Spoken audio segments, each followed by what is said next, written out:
elections Odano Fabio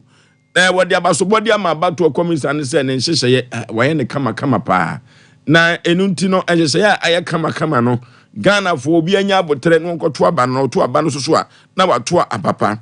na what the abasobody ma me Mensa ono sa na etrofo ma Association of Africa Elections here na abasobody o de man no wo se ma me hwe se de be ya pepepe ye betumi akoso na ne abasobody a abibem ha ye bo se wabo homoden e wa batum no ni nyina atumi akoso.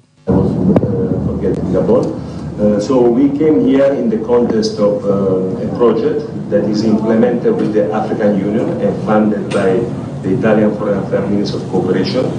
This kind of mission is called peer review solidarity missions, which are specific missions for electoral management bodies of Africa come to another countries in order to learn the lessons and to bring comparative experiences and solidarity, in this case to Chairwoman John Mensa, that is also the permanent secretary of the Association of African Electoral Authorities. So last August 2024, Madame Mensa has organized the first meeting of the Women Association of African Electoral Authorities. That is extremely important. That's why we are here. European Center of Elections ono ena dia basobode ma bato komisano se na hoboboa na hosiesi a wayo na wode ebeye election no ekon kan pa wode abasobode ma pani a ono ena da bato komisana no ma me Mensa na enrada ena jabo ejanya betruye se ekoye se baye omafo no adodo ensem abo kan ewo campaign grounds no enrada ena ba na wieye na fana raria wasurukokroko amamyokuo woyeye ewo University of Ghana sports complex no pani behwe enipa na enipa timi busu ama yese oho unya baabi kura na wantia na no na wasurukokroko amamyokuo kire se se wo hwe rari grants okoye ene enu a wode eba na wie ya wei kire se Dr. Alhaji Mahmoud Bawumia hure won ekro no omo na eka onyame na meka enkunimdi akoso e de ama wo mo na pani pa wo no ena ye dwemtani ema osurukokroko amanyukuru no national Mr. Steven na Yesu entim ne nsem adwumadi na se okaye no ne nsem twerefo bobo nkomo yegotie bi. Party is very much alive under the presidency of His Excellency Nana Addo Dankwa Akufo-Addo. Abatuo no bre adru ye koto aba ochinachi ya adiye ya next president. I'm saying munim the next president. Do you know the next president? Do you know the next president? Wow. So I'm not the only person who knows the next president. Everybody knows. Wonderful. Na shia enei enyase yenim yehu ne yabehia o yenyina yenim yehu yenyina yenim yehu na mom efe se ochinachi ya yakoto aba na yabesen yehia se oba bako eyemu ma eni ayekotie ye eye dwemtani ema wasukokroko amanyokuo no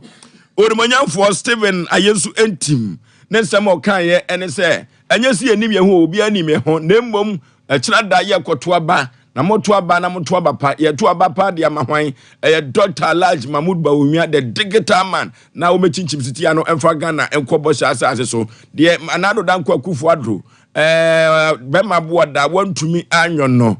Bawumia ba obetumi atoa so na ye ko Zurich Park ewo Madina enkran eho na NDC amanyuku no Orimonyamfo John Dramani Mahama do tu franka de ama NDC amanyuku no oni NDC eyezu eyeza chiri ya amanyuku ne hono mso ekosia ye final rally ene ahade ofiri ha ntimi enkogina baabi anya rally biem se ne me no ka se rally no esi na wo mo rally nanse no ene brani behwei ene kalasi edi atwaguo emai so ahye t-shirt ene jeans omutububu mu a eno na ama NDC amanyuku no nanse ema no pe party no pa efrise omsi t-shirt no efe na t-shirt de se mfanto aba eno ti se de t-shirt na efa ema no so ahye no ama ndc amanyoko no mu ayefe entom ko ba bia no a ema no doso eche mema no enye no ne de to aba na mum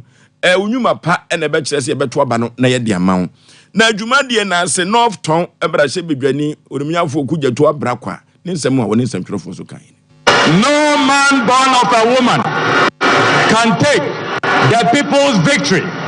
away from His Excellency John Dramani Mahama. Now Ghanaians have seen the difference. They claim they are pursuing bold solutions.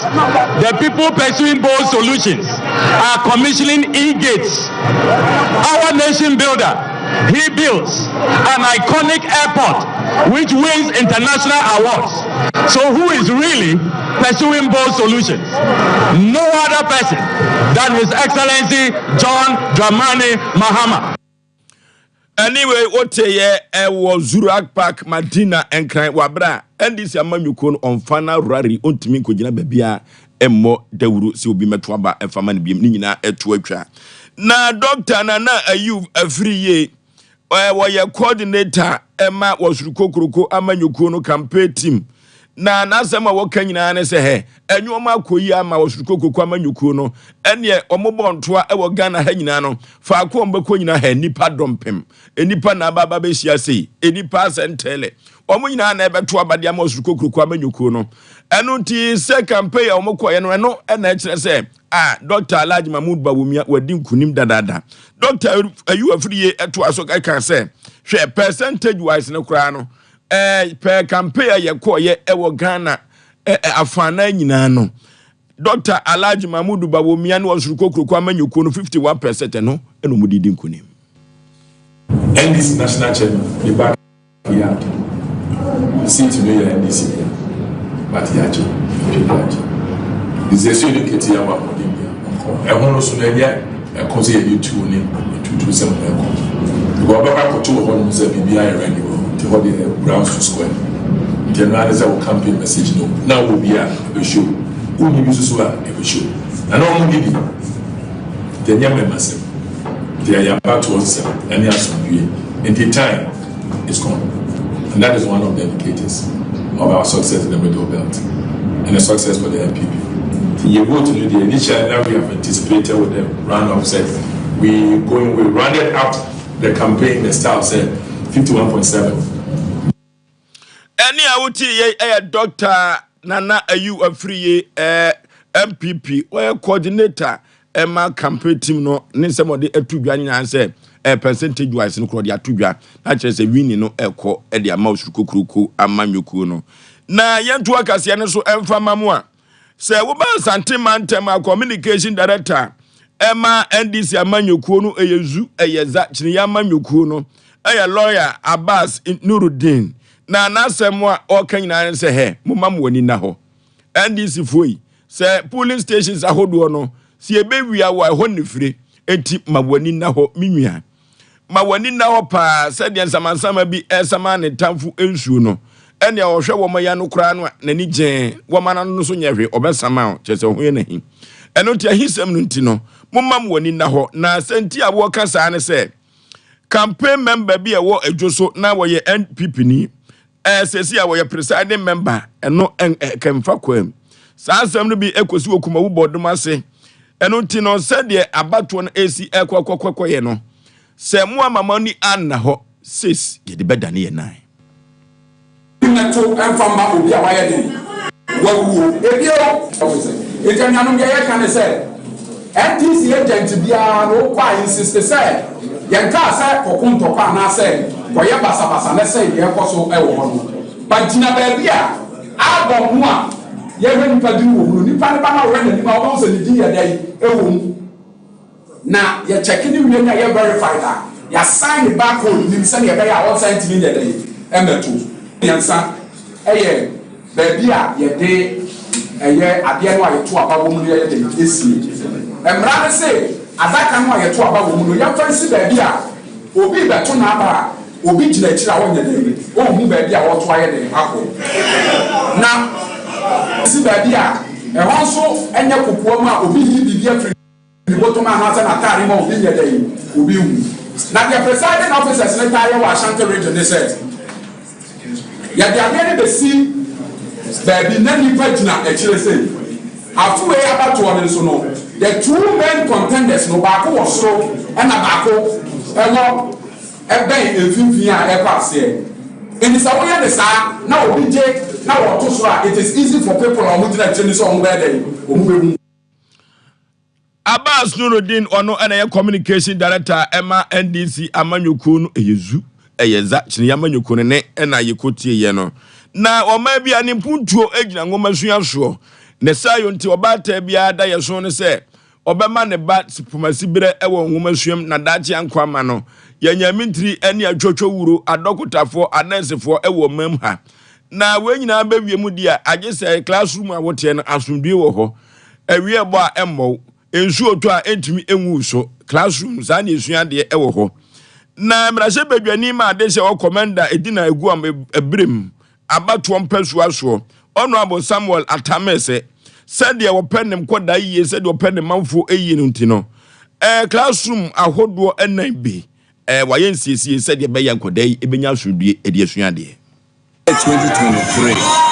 you meta said the building middle upper na we go assembly mpelo nti mo for assembly ho na me kebi someone there nti oboko sahi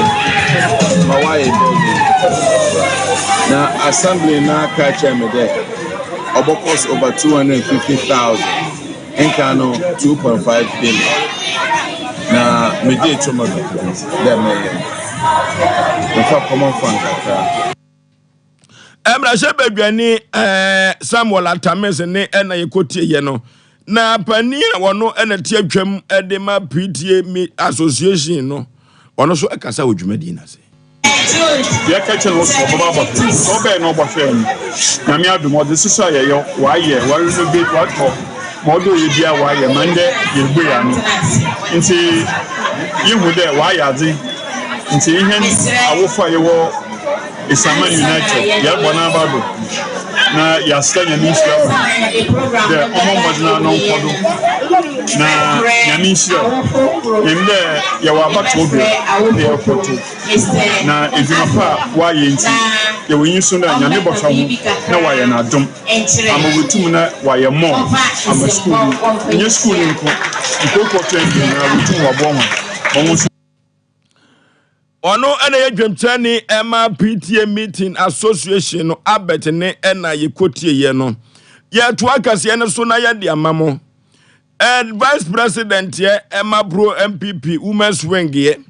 eno ena ye from Bawumia ladies na vice president no eno madam Perpetua wusu ageman na asema wo kanyina ne se hwe Emma tai mo hwe na mo to aba emfama Bawumia ene osuruko kokwa manyuku no efri se na adodanko akufu ado bemma boada wo baaye no na asem o kan ye se wo bemma nkoda nyina akosuku free wo de se ayoyo eno ene MPP ho markia Ghana fo nyina so mo hwe so no de ato abade ama no efri se free education no baaye na abata ne nyina di mu adanse se abebo mo panka kan mo mata so mienu o mo kosuku no na wanhwe ya na akoye sen dadako krata bunku bonkutu apre ma me wi bombom fire na chese ye to aba wo fie wo se akoso ani kanko next time no na abena ko debi na ado na nko akufu ado ba ye mienu miensam nyina timi bom ko obata ba koma enu ti abatan enhwe no mo hwesa ade we so no mo fanto aba ema MPP amanyuku no na mo nkoda no kura mo te so mfa so ada ache no ebema mo so ya minti ni atwotwo wuro adokotafo aloyafo no he mo hwe so na mo fanto aba emfanti NDC amanyuku no efri se osukokroko eba ye no abatan fo wani mu aboro mo nkoda so wantumi ani mu aboro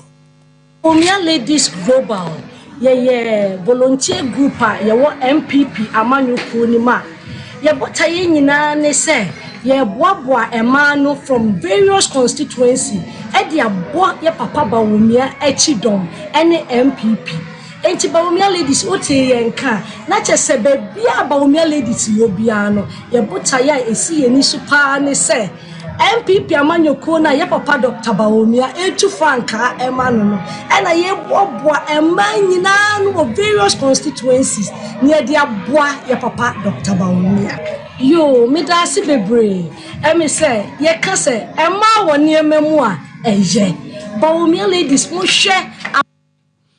Eni aye kotie ye Madam Perpetual Usu Ajiman Baumia ladies ye ono ena ye vice president edema wo mo so abatai mo hwe na mo koto aba no mo to na mo to aba pa efiri se school fees bed bia na mo so na mo koda mo anya free education so mfa so nyina no mo mra na mo meto aba emfama Baumia na won to aso na Ghana mfa ne tampa emfamfira aha ena brebe me ye de anopa no sia kase esi menua ba akosua sumua ono ne chinchin fidie ndem a me kuku a odai won so de azuka okonfidi dem ho a ono ene chinchin ma me na de ode me ba TV so ye ko ba jesi sempiri mu bema na ye kai wo se Liberty Conference no ne fa etwato wa afi mu aduru ho ebe ye bire mama hene ye dubu ache kropo twedi ampa adoma chede a wode ache no ene obatu bi apete no 21st December memene da Jubilee Park you come and be blessed oh glory hallelujah Sompa chede no odofo fa wo de bra na ye mfa manko da nyankan na nyoma enkonkan emfa mo buru nyan ye mama akurafo ntuma kato mo da so saa na mu anwa ti tomatoes ne saa de ye mfa manko da yi ne mfa nsi omuja so no mo nsere enwu mo furu so 21st kene ka ye clinic of the moment ye 21st kene se sciatica nyino betu ase no de amawo saa na nam san ya de nyina otu ase no de amawo aha ena ebre ebem ye de dunsi akasi esi se dem di kaka no saafoi ena bua ye so masene ma metumi di kase e de brewo edi amege so eye wosai aboaje ofusu samufo eye asante ye bua Benedict ye omahene ye dubu ache ebeto aso no ma wiase nyina ache na me kai wiase ma nyina se wo chena Ghana koto abawu ye sere krupo twedi ampon ni shira na adom ompetingu ye so na asumdue ye to ne kenkan so enyina da atumi akwa wie kama